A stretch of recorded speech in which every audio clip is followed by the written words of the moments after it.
觀眾，09年嘅書展呢，就喺7月22至28日舉行啦。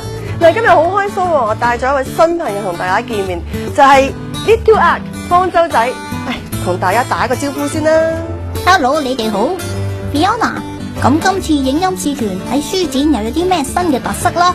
影音使團咧為咗接觸更多嘅普羅大眾咧，咁所以喺過往幾年裏邊咧就駐紮咗喺咧主場館。但今年好唔同啦，我哋翻大會營就基督教坊，咁樣聯同咗各教會嘅弟兄姊妹咧一齊合力做好個書展去榮耀神，亦都盼望咧喺書展期間裏邊咧同咁多位弟兄姊妹一齊分享咧挪亞方舟多媒體博覽館裏邊最新事工嘅。哇！我相信神一定會好喜悅呢樣嘢噶。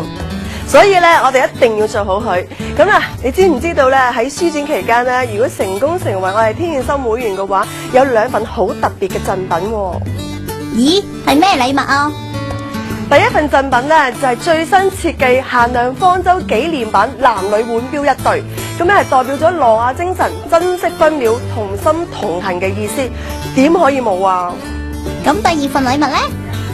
至於第2份嘅贈品呢，就係精心設計嘅心思心意郵票，咁同埋咧方舟多媒體博覽館開幕致慶嘅紀念風一套，非賣品嚟噶。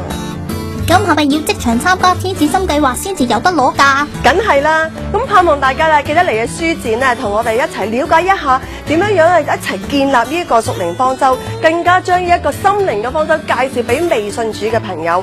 約定你啦，如果你係天然心會員嘅話咧，記得啊帶同朋友一齊嚟啊！咁大家記住7月22號至28號嚟書展基督教坊啦！好想見到你哋啊！